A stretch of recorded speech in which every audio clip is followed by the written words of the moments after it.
Welcome back to How to Be a Better DM. I am your host, Justin Lewis, here with my two brothers in arms. I have Rob Van Helm. That's right? I said it right? Auken, No, it's Helm, Rob my Van right. Auken. Ah, gosh, it's Rob Van Auken. That's right. Auken. I for some reason in my mind every time I see you, you're just Robrick Van Helm, which is obviously your That's DM fine. That's name, fine. but That works for me too. That's my writing name. anyways, he's here, and so is Tanner Wayland. And today is another special episode, and I'll get to that in a second. But the point of How to Be a Better DM is to help you create better stories as you dungeon master sessions of D&D. And today's special episode is really kind of a behind the scenes, making the sausage type deal. We are continuing our homebrew project of the Chimefall Ceremony, or Whom the Bell Tolls. I forget. Yeah, for Whom the Bell Tolls, that's what it's called, the Chimefall Ceremony. And it's really supposed to give you an idea of how to work on a project collaboratively with other people, as well as how to work on a homebrew project. Now, obviously we're recording this in January of 2023, and a lot of things have happened in the Dungeons and Dragons world. I think it would be very good for us to talk about how the open game licensing may or may not impact what we do, and what changes we might need to make in order to make it so we can still make this work, or whatever we want to do. So just wanted to hear your guys' thoughts before we get into the meat of everything else we're going to talk about. Sure. You mind if I jump in? Yeah. Yeah, go ahead, Rob. Yeah. So it's funny you mentioned that because right before the recording, I jumped on and they had released a statement on D&D Beyond, kind of explaining some of the rationale behind the language of their first draft of the OGL 1.1. And while it does do a bit to kind of assuage some of the fears and the doubts, those fears and the doubts are going to linger until we see like the final copy of it. When I first read it, my thoughts were a couple of explicatives and a little bit of fear and panic that ran through my body there. And I'm glad you brought it up because I was going to bring it up had you not, because it kind of left me feeling a little uncertain. Right now, for those of you who are listening, the product that we are producing operates on the 5e mechanics, but the intellectual property is all of ours. We're not using any IP currently from any of the D&D modules or anything like that. And so we would be producing this under the OGL, which again, for those of you kind of rookie creators out there, is different than the license that the DMs Guild supplies for you to attach to merchandise that you write for the DMs Guild. The DMs Guild allows you to use IP, and you must use IP in order to publish on the DMs Guild, whereas the OGL allows you to kind of take some of the mechanics and some of the things that they have published. It's a completely different document. It's something like 400 pages long. And so, I'm kind of like wanting to see what they're going to do before we make a final decision, but I suppose there's a possibility that we would kind of produce this and post it, on some other avenue if that's something that goes south. Yeah, just to go along with that too, I think we can't know entirely. Now, my suspicions, and from what I've seen about the leaked draft and also their comment, I'd imagine that with the scope, I mean, if we put this out and it suddenly sells $500,000 or $700,000 worth of stuff more, then we can have a different discussion. But I don't expect that. and I really do think that mostly the changes to the OGL is mostly them kind of preparing for what if scenarios and for major competitors, right? Not for people like us, because I think that in the end, even though this is definitely a move on their part backed by wanting to keep control, maybe make a little bit more money, in the end they also don't want to shoot themselves in the foot too hard, and so I'm like, people like us who are making things on a much smaller scale, we're not talking like Matt Mercer or anything like that, or Paizo or anything like any of those bigger creators and competitors. like this is mostly affecting people like them or preventing anything that those big competitors could leverage against D&D, right? And so with that in mind, I'm not too concerned. I think that we could continue creating as is. Now, like Rob was saying, in terms of, how we frame this, if we were doing it under the OGL or whatever else, then we can maybe wait for that choice until later, but I'm not too worried, personally. Gotcha. So what it sounds like is if something does need to change in the end, it will probably be because DM's Guild will no longer be functioning as it was, right? That's like the main one, so we wouldn't necessarily be able to publish. Right. Well, we probably wouldn't publish. Well, right as is, we wouldn't publish under the DM's Guild because we've not used any intellectual property. Now, if you suddenly want to set Jinglefell in the Forgotten Realms, that's their IP. We'd have to change. Yes. And my familiarity is with the DM's Guild, so that's not a difficult switch.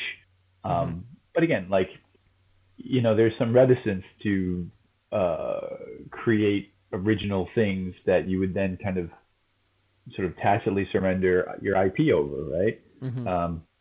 Whereas the online gaming license, there's just a little bit more of a shield, not much, but there's a little bit more in terms of retaining some of your IP, but giving them allowance to kind of use it, but contacting you first, which at least gives you the opportunity to kind of negotiate anything that would happen should, that miraculous, if we get 700,000 purchases, which Tanner's right on the money saying that's not what's going to happen. It's not my experience that's what's going to happen.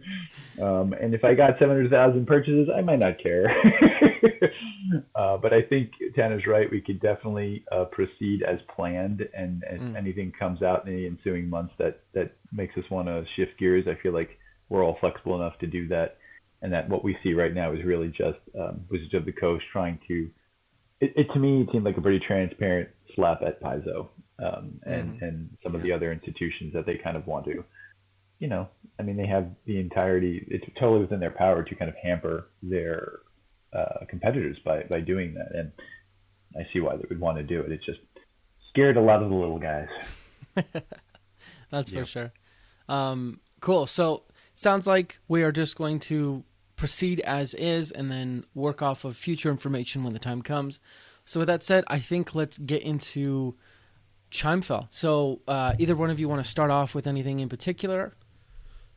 I think I'm guessing Rob has probably definitely worked on more. So I'll just share what I worked on. I worked on 2 trials and a couple DM tips associated with it. But if you guys want to see, so do you guys both have the doc open? Yes. Yeah.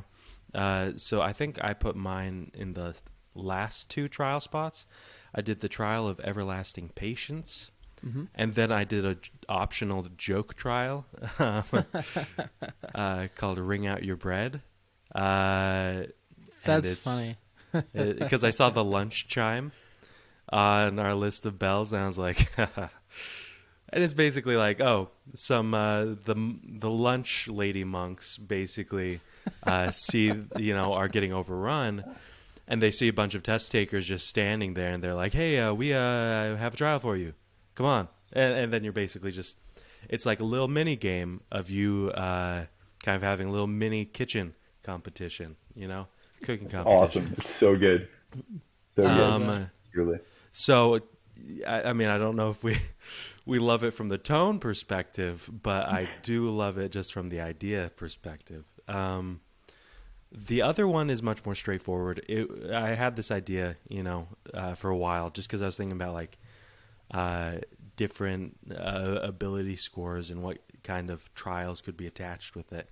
And I had the idea of Everlasting Patience, of just like a bunch of test takers sitting around a bell while a monk just like strikes it, and like as it keeps ringing louder and louder, like it's having like a physical and mental toll on the people around them. And so it's kind of like just like a roll off. Basically, it's like who can last longer. And then in the middle of it, and I have kind of like a complication thing. In the middle of it, I kind of took this idea from some like just like martial art like stories where it's like at some point when the players do fail, then and I'm not sure about the mechanic yet, but when they fail, then essentially they have like a personal vision or temptation or something like that, like a heart demon is what they sometimes call it, right? And it kind of makes it so it's like, yeah, they're technically sitting around, but it's like at a point halfway through or like part of the way through, then they have to like face an inner conflict or something, right? Followed by a roll that then gives them like disadvantage or advantage on wisdom rolls. Oh, actually, that's a good idea. Yeah. Anyway, sorry. I only had the disadvantage idea, but I was like, oh, it could be advantage if you win. Okay. I like that. And that's why we do this, because those sparks fly while we're talking it out. I am still working on my challenge, which I feel like I've fleshed out inwardly, but I've yet to commit fully to paper, because every time I do, I feel like I want to change it in some way, shape, or form. I made some very cosmetic changes to the complication that is mine. And just to recap for anybody listening, the trial that I have written is called The Dance of Broken Ice. And the prize for that is the Bell of Winter's Blessing. Essentially, the monastery that is hosting this particular trial, the monastery of the Frozen Fist, has affixed a bell to a navigational buoy out on a large lake that kind of borders Jinglefell and the Chimefall Monastery. I'm sorry, the Monastery of the Golden Bell. And the PCs, one or more of them, may attempt to kind of like tread on this, thin ice, quite literally, to go out and get it. As if walking on frozen lake wasn't scary enough, there's this carnivorous creature that inhabits the lake, a horned eel that will poke holes in the ice, trying to attack what's on the surface, but also weakening the integrity of the ice. And so it becomes this kind of like real touch and go kind of situation on the ice, because if you fall in, et cetera, you suffer levels of exhaustion. It's kind of a neat little mechanic. I recommended running it as a skill challenge for the more cinematic effect. But what I find is the NPC that will be hosting it is still presenting a bit of a challenge for me. And I'm also, and I wanted to get you guys to weigh in on this, I'm still at odds with the mechanism that we currently have installed to build tension. Because our original idea, and this goes back to version 1, was this is a ceremony that is both solemn and festive, right? And I almost want to bring that back after hearing Tanner's lunch trial. And then we were like, well, we need to kind of create this as a one shot. This needs to have a little bit more attention to kind of potentially speed up the process. And then we said, all right, so the fabric of the space-time fabric in between realms is already kind of torn, and it's almost like a beacon, like a lighthouse, and people have been drawn to the city for that purpose. I feel like if that happens, I feel like they're not rushing enough. So I almost want to have it be that solemn and festive event, and then somehow in the middle, that kind of tear goes, and either people start to flee from the city, or otherwise we have a very crowded city that could essentially, I don't know, defend that finale moment.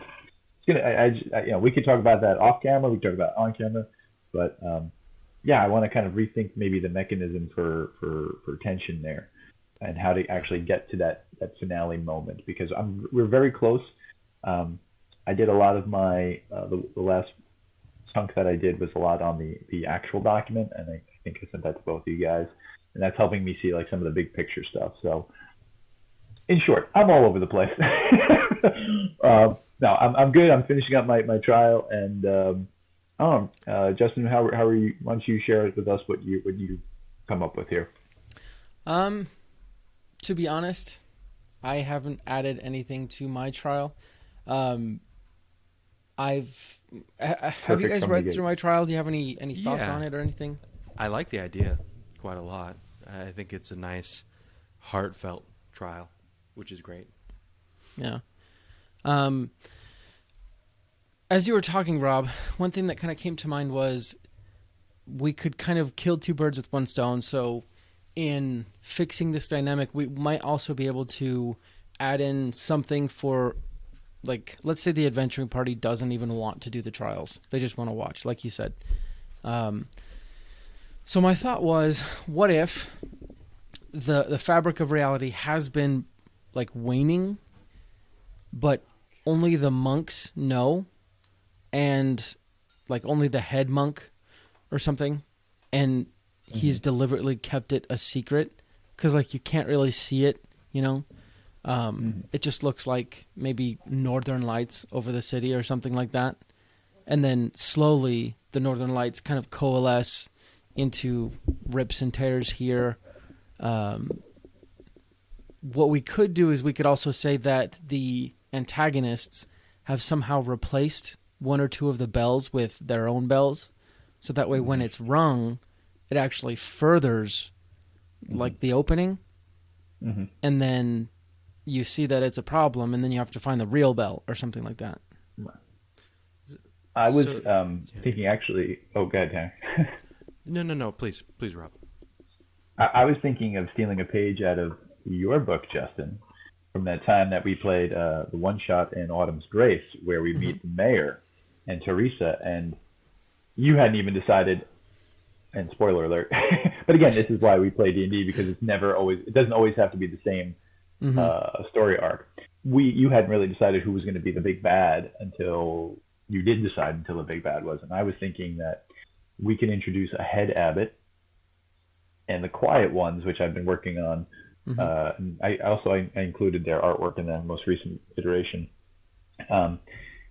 And the quiet ones are a nice little mechanism, because if the PCs don't want to play the trials, they could observe as one of these characters do.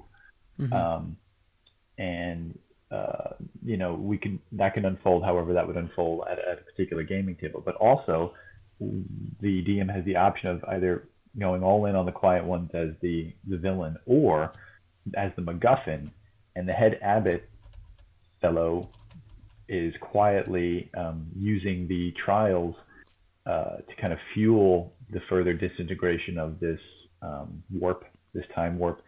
And upon the completion of the last trial, he's off in the tower in the courtyard, funneling, doing what he's doing, and it activates conveniently when the last person completes the last trial.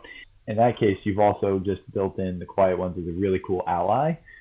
Even though they were the seemingly big bads, they can also assist in this way. There's kind of like an extra fighting force to kind of help out the PCs in this final battle.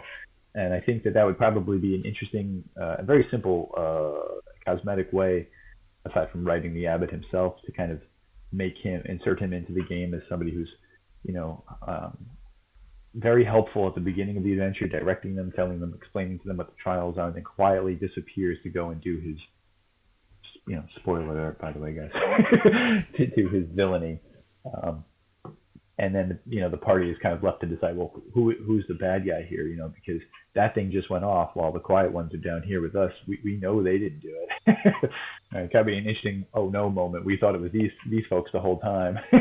We're following them around the city, following them, trying to beat them at the trials, trying to do them wrong. And this guy's over here doing the bad thing, Yeah. I think that's really interesting, because then also for the finale, we don't have to, like, we can make it somewhat of a chase scene if we want to, but we can also make it so they go to the abbot's place where he did that, and they have to both fight the abbot, distract him, and then someone has to do something to the bell, and every time they do, the abbot gets like a legendary action or something to like push them back, or and kind of make it very video game-esque with the big bad boss, where you have to kill it, but you can't really kill it, so you have to do something else. I think the courtyard presents itself wonderfully as like a layer action, right? So if he's kind of usurping, the power of the bells, and I'm imagining in my mind's eye, 4 PCs, there are 4 bell towers. He can kind of like tap into each one and, shoot a lightning bolt from this one, a ray of frost from that one, a giant crushing object from that one, and he can kind of call forth these things. And then next, if that's the case, then the quiet ones make for a nice fodder, or they also make for a nice distracting tool while the PCs get to live out their heroism however they see fit. The more I'm talking this out, the more I like this idea of this guy looked like he was a kind, old, helpful monk and is really just the sort of opposite. So I would say then with this, and another reason why I really like it is because it has a very simple action item, in my opinion. Each of us would just need to add an apparent villain to each of our trials that whether the PCs are doing it or not, this villain goes through the trial, and we can even write out what the villain looks like. We don't have to necessarily describe their backstory, but just describe how they proceed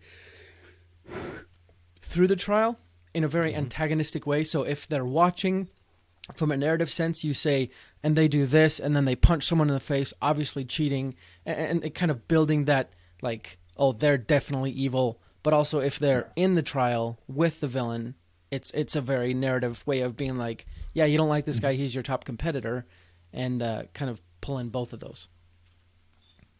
I can I'll raise the stakes on that one. Please take from what we already on page 16. If you look on page 16, that's what the quiet ones are for, right? I've built 4.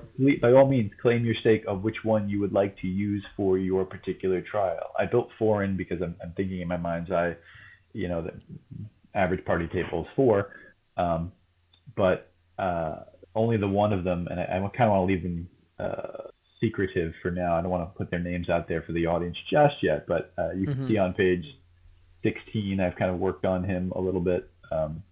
There's this interesting fellow here on page 17. Oh, is that Shisha or whatever? Yeah, they're all kind of there. And I found these, and I will credit them, of course, in the final product, but these artwork portraits come from a fantasy artist that put his work up on Adobe Stock Art. So it's really kind of cool. And I felt very fortunate to find that because they were like, they fit it perfectly. That's exactly what I was looking for. I want all 4 of them. So you can call dibs on whichever one you think would be appropriate for your particular trial. I love all of them, honestly. Yeah, perfect. And I started writing their yeah. So, go ahead, Tanner. So I had a thought. You know how the whole idea initially was like, okay, so we want this kind of to be a festival for the whole town where they're choosing new bell wardens. And I'm just curious, are we still sticking with the idea that, like, hey, the bell wardens are stopping this other realm from encroaching? That's still at the heart of this, right? Or has that changed? Yeah. Okay, so that still is at the heart. Because in my mind, I feel like the way that we keep the kind of joviality while also making it serious is like have the townsfolk treat it as kind of like an ancient myth, Because like if you think about it, if you were right next to a freaking time bomb, you wouldn't be there if everyone was like, oh, it's absolutely a time bomb. But if they're like, yeah, I mean, the monks say this, but, it's just, we love the town and, that old myth, and it's more of like a cultural thing for the town. But then the monks are like, no, this happens if we don't do it, I think that's a very simple way we could go about that if we want. And then it also makes it so that the quiet ones, who aren't the ones coming through the portal or anything, they're just, the people from... what'd you say? Evernil? The monastery of the Evernil, which was a Evernil, yeah. They were jaded because they weren't invited to the party 1,000 years ago. Right? Yeah, they wanted exactly. to be invited to. Yeah. And in a way, it's even better because, like, hey, if everybody thinks this is mostly just like symbolic or something like that, versus like something that's going to happen, then even their involvement makes a little bit more sense because it's like they just think it's going to be a great time, like if it does happen, and it might not even happen, I don't know. That's just an idea. I love it. I think I have a way to piece together all of this. So phase 1, the group comes to the ceremony. They're enjoying the joviality. They see these northern lights things over the town, and they're very interesting because they're pretty centralized. They talk to, commoners or whatever, and people are like, oh yeah, that happens every time there's a Chimefall ceremony. It's just beautiful. The monks say it's something about like realms splitting, but, we just love it, and it always goes away. And then, right before the ceremony starts, or when the abbot is giving his like opening remarks, like Dumbledore headmaster opening speech, there's another monk like in the back who starts just yelling and saying, hey, it's weakening. It's going to like rip. Like this time is different. And everyone like thinks he's just a crazy monk, right? And then after 1 or 2 of the Chimefall ceremonies are completed and the bells are rung, you can see like things starting to happen in the Northern Lights.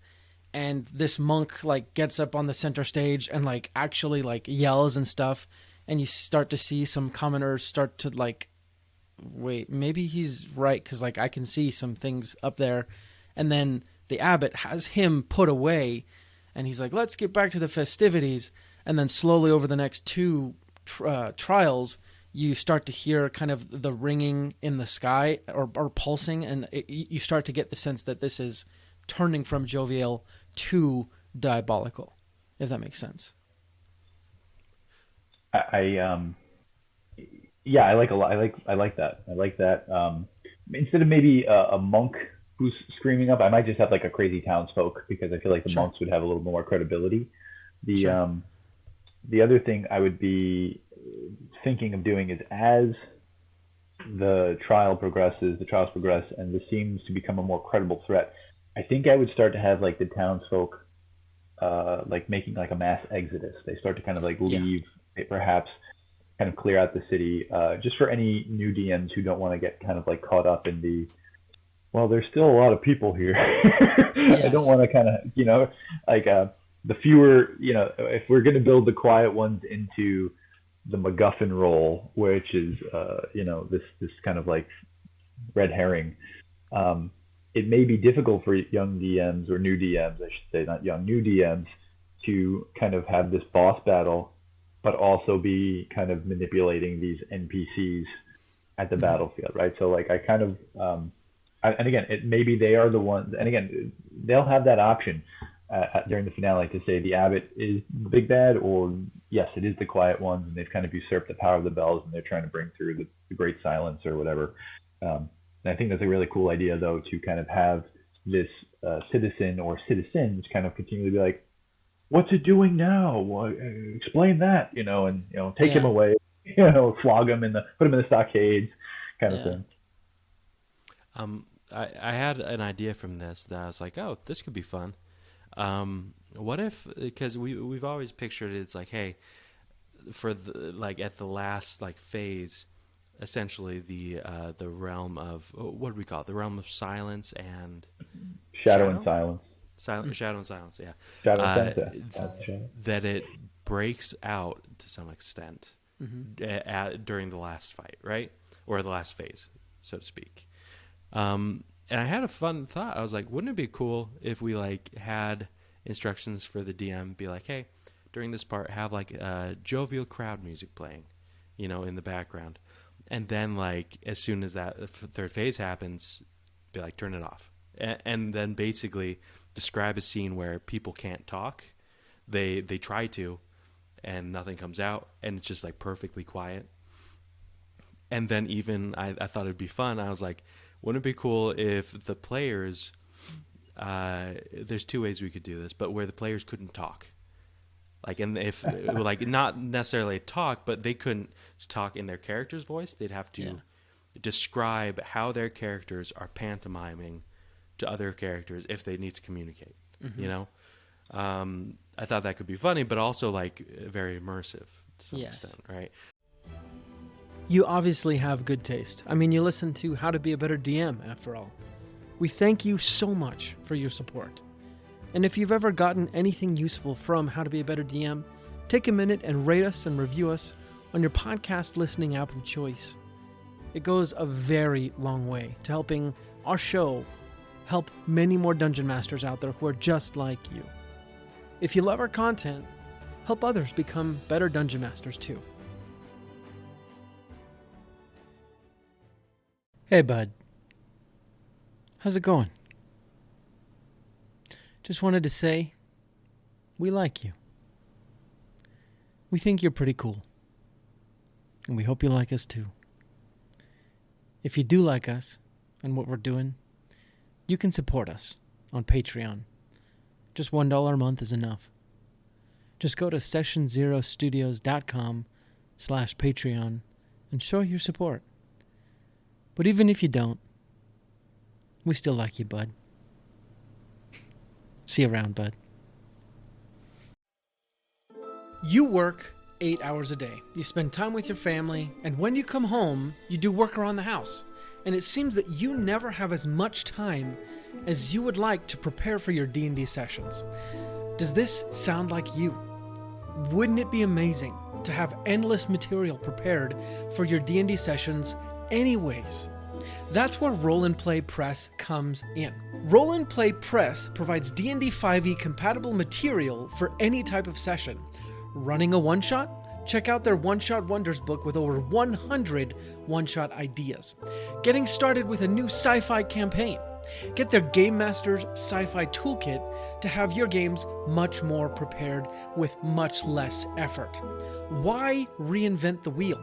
Check out Roll & Play Press at rollandplaypress.com, see what they have to offer, and get a 10% discount when you buy something by using the code BETTERDM10, that's BETTERDM10 at checkout.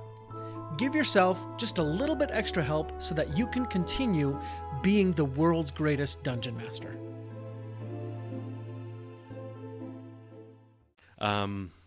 And then of course we could like throw in like a caveat where it's like, okay, every round, because talking is a free action, right? Mm-hmm. Every time in the person's turn who rings the bell, because we're doing kind of a bell ringing mechanic as part of that third phase. In that turn, everybody can talk, but in the other turns they have to pantomime, I like it. Just an idea. I love this for a lot of reasons. Just so you know, also, I've been trying to find the artwork for this enemy at the end. I've come up with some really creepy looking stuff. Some very. Have you seen that movie? I think it's called The Quiet Place, actually. Yeah. With Yes. Emily Blunt. Yeah. With very, the huge very ears. on that. Yeah, very on that level, but just massively bigger. But Excellent. I've Perfect. built the quiet ones because they've all taken this vow of silence. Can speak exclusively in thieves' cant, or like a rogue cant. I So they're saw that. almost using Yeah.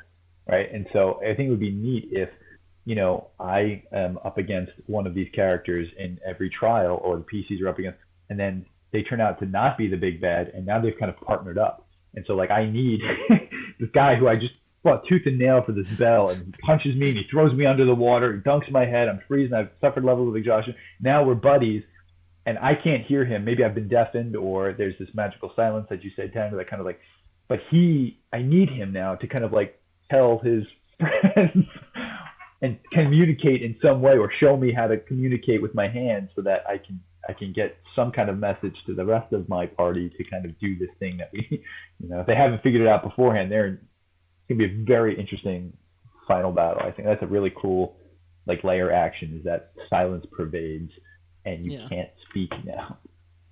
Yeah. Very I difficult. wonder what we would do in terms of mechanics for like wizards or anything, because like there is that aspect anyway, sorry. What I would do is I would just say every time you want to cast a spell, you have to do some sort of arcana check to like, because you're still trying to speak essentially, and we would just phrase it like your arcane ability powers through this shadow of silence, and you're able to cast a spell this round, but next time you can't. And some spells there are not verbal components too, so Man. Yeah, and we could also it could just simply be an external effect, right? So like your internal body mechanics, your throat, the guttural sounds you make are actually you hear them in your head, but there's no sound that emits.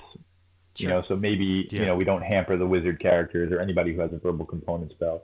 Or maybe you're just a really mean DM and you want to steal that ability because it's just kind of neat to You know, work your party just a little bit. we could probably put that in as a DM tip and DM tip. say, Right. for new DMs, this might be pretty tough to kind of like keep combat going. So just say it works as normal, but for experienced DMs, add in this little extra tidbit.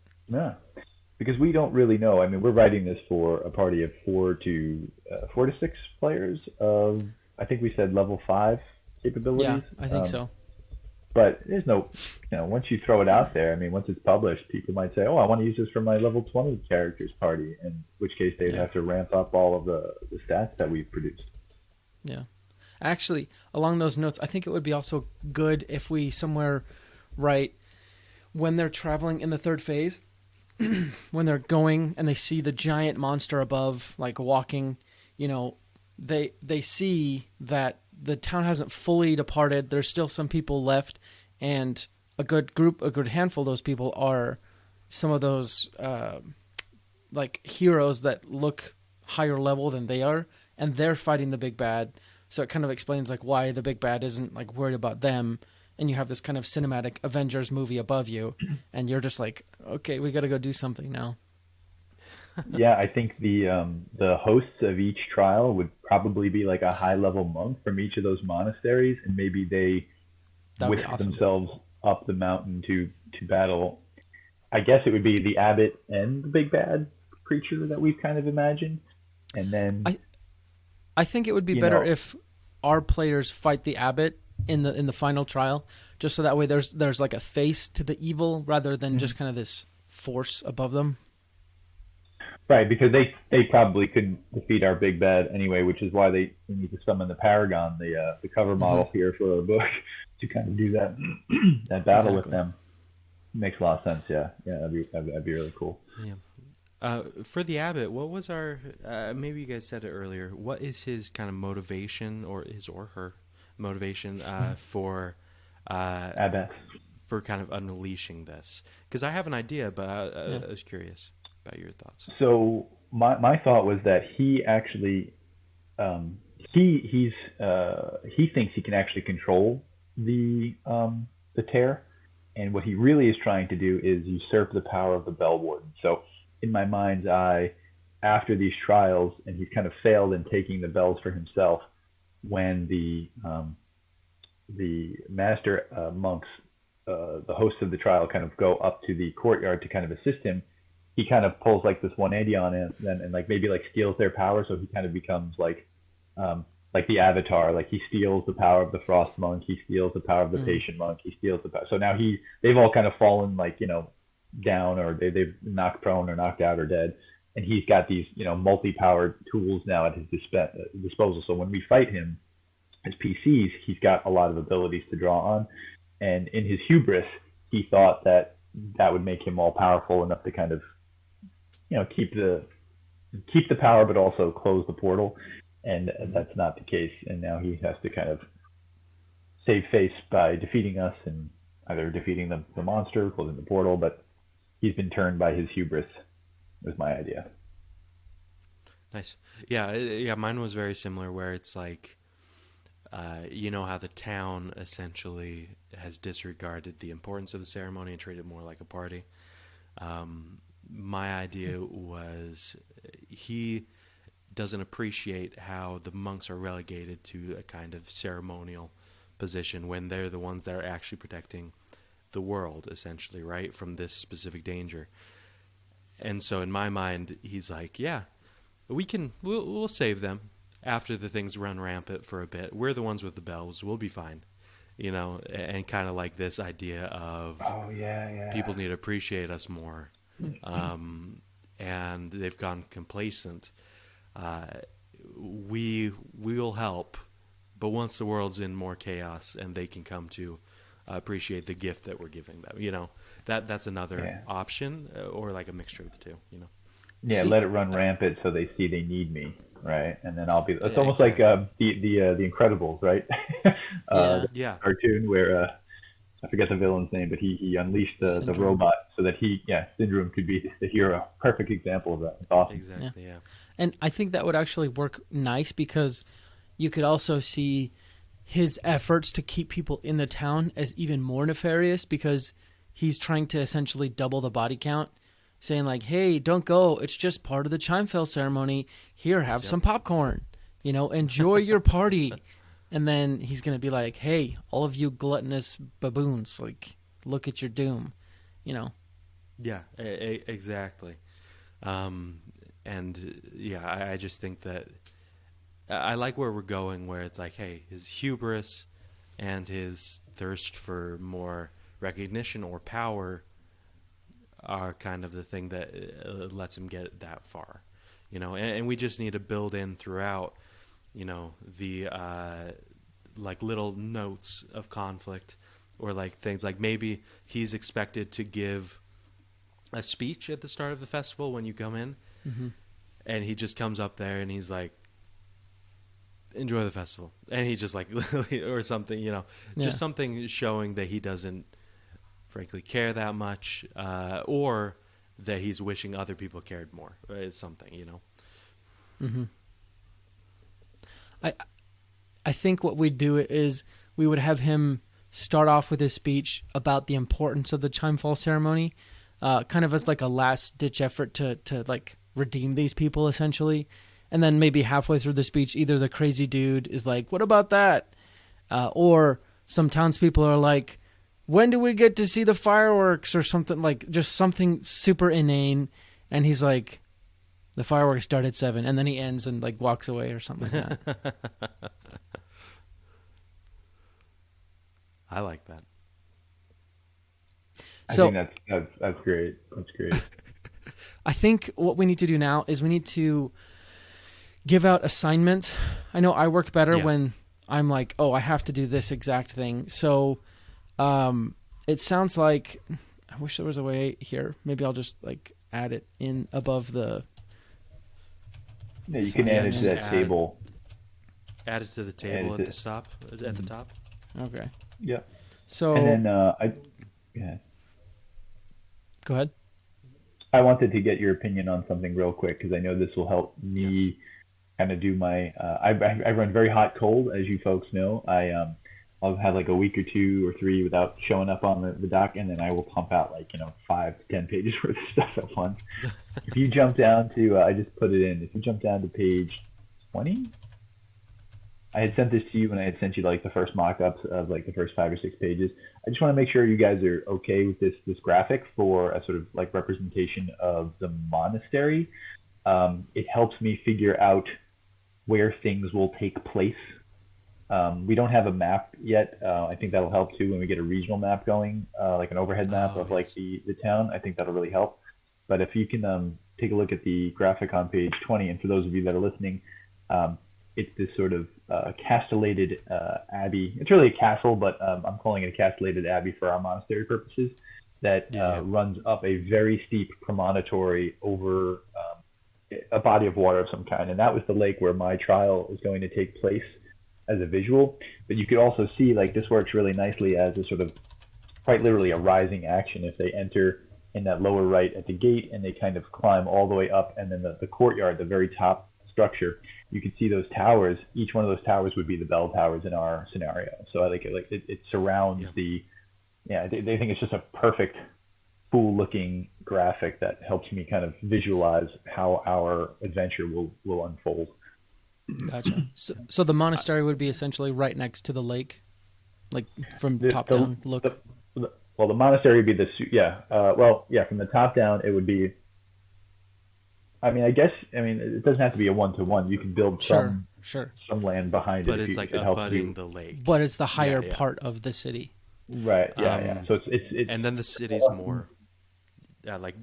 basically down the slope. The city's at the base of Yes. that slope. Perfect. Right. Yeah. The I monastery is like that. definitely the top structure, and then the city is kind of sprawling up that mountain or that promontory, whatever you want to call it. And yeah, the higher you go, the more solemn it gets.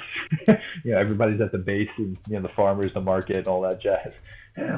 Yeah, I think that's also a cool idea, because I had an idea. I was like, if it is like this, and I kind of like it like this, where the monastery is actually like a little bit away from the center of town, so it's like things change from the jovial crowd, background music, to essentially more of a monastery, like chanting, maybe some chimes, like the wind chimes, because in my mind, I feel like they would be all about anything that kind of makes consistent noise, because they know what happens otherwise.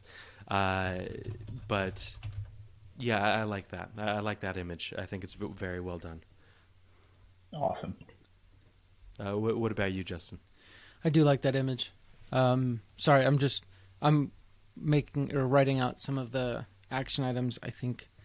So as far as that lunch lady trial, I think we should keep it, because that's 4 trials, so that's done and done. But I don't know what your guys' thoughts are. I like that, and we can always be like, hey, choose from among them, depending on your time constraints. Well, I think, and correct me if I'm wrong, Justin, you meant it as like keep that in permanent, right? You meant that as like make it one of the big 4. Yeah, I mean, like, unless you guys want to do something else. No, Works for me. I keep it in as one of the big 4. If I have time, I will write a couple of like alternative trials. But the way things are going for me right now, that may not be the possibility. Yeah. But don't even worry. In my mind, I would be like, hey, we have 4 trials, and then we have in the notes for the session, be like, hey, if you're not able to get to all of the trials, All right. plan ahead and just be like, oh, it's 3 trials actually, and then or whatever, right? But I think, yeah, go ahead. It might also be cool that when we finally do finish this, to you listeners out there, to write your own trial and submit it for one of these kind of one of That our. would be awesome. I would love to hear what the audience would come up with That's for these. true. Yeah. And then who knows? Maybe there's volume 2 or expanded versions. Getting a little ahead of ourselves, but you never know. Okay. Let me put. So I have added in a few. What's it called? Like, I've added in writing the Abbot speech, making the regional map, the final Abbot courtyard scenery description, and legendary action stat block. I figured that could be kind of one thing. And then the Abbot's stat blocks could be another thing. And then the final Bell challenge mechanic descriptions. So kind of how that would work amidst the fighting of the Abbot. Is there anything else that you think needs to be written?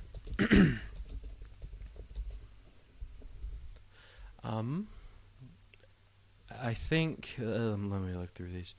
I think, and I haven't done this for my trial yet either. Under the outcomes for our trials, we need to anticipate a success and a failure, right? So I think we've all written, you get the bell because you've been successful at doing this thing.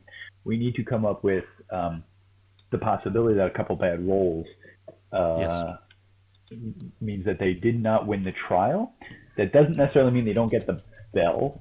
I think a cunning DM will recognize that if you run a skill challenge, you could have a partial failure, right? So like in my trial, for example, they might get the bell, but they might have fallen in the water 2 or 3 times on the process. And so not only do they get the bell, they also have 2 levels of exhaustion, which, if they don't rectify before the final battle, can really hamper the hero in some way, shape, or form.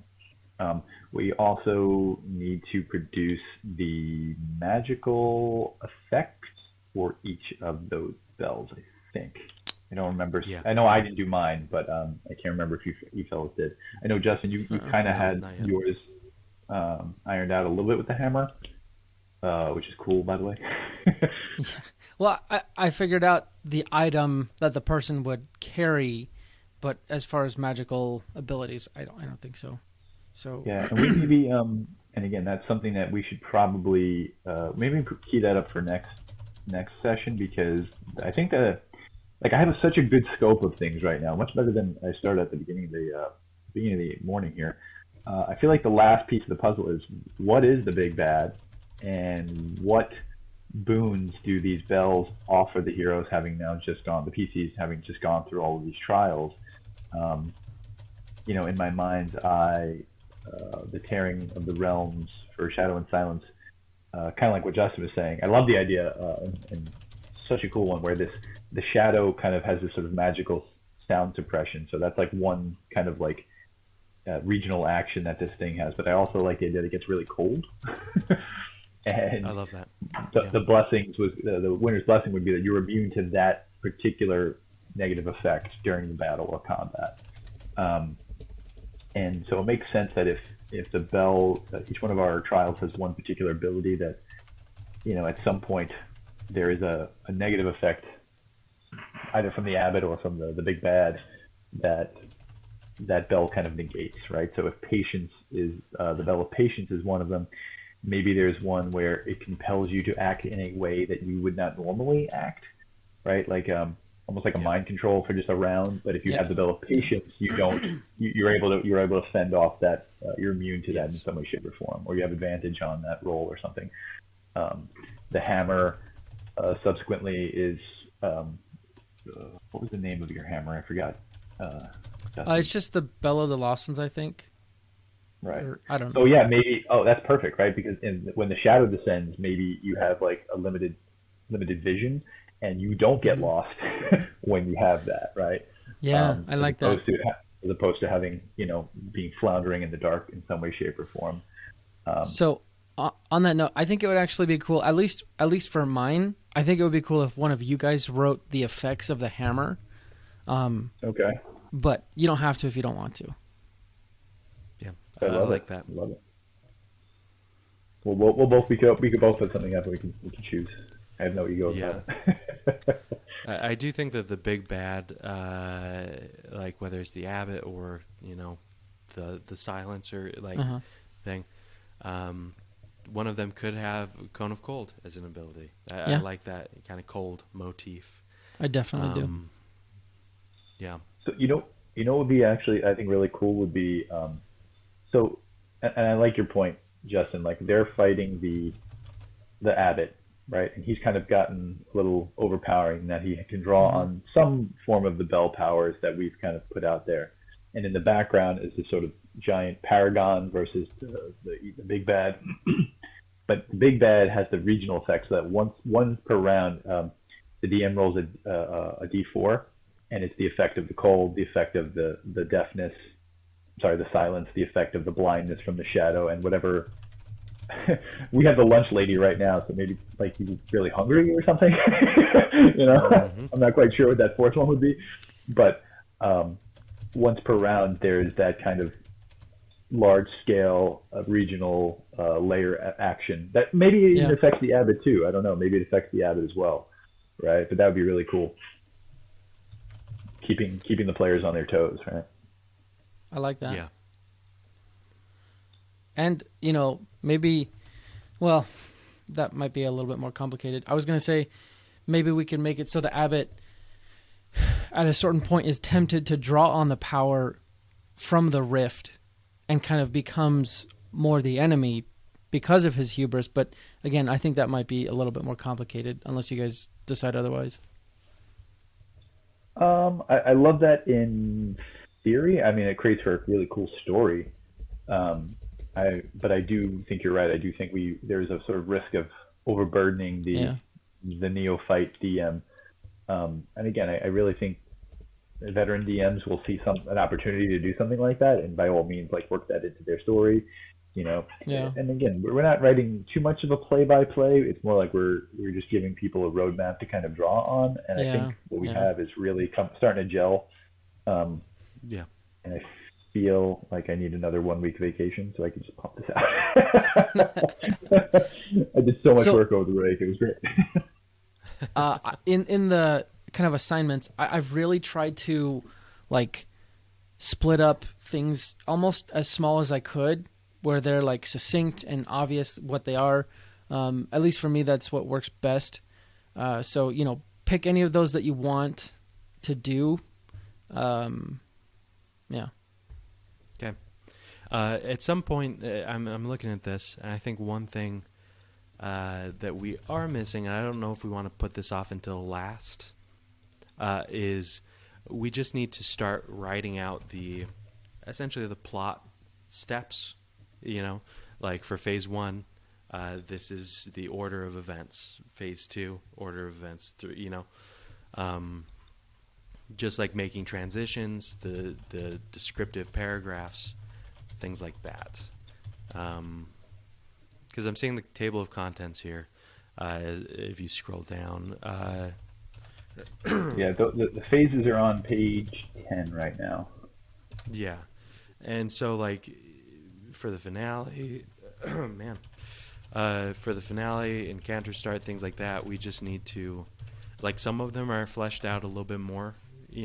Yeah. Other ones like the finale, we definitely need to, and even the beginning of the monastery trials. Just like the narrative beats. The narrative beats. Yeah, thank you. Yeah.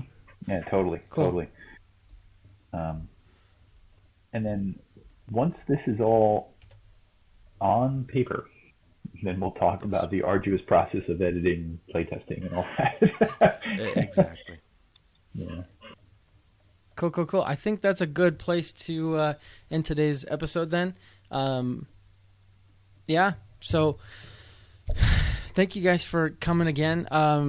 We will, after we start recording, we will schedule next session. But thank you, listener, for joining us. And until next time, let's go ahead and roll initiative. Brought to you by Session Zero Studios. For more information, visit sessionzerostudios.com.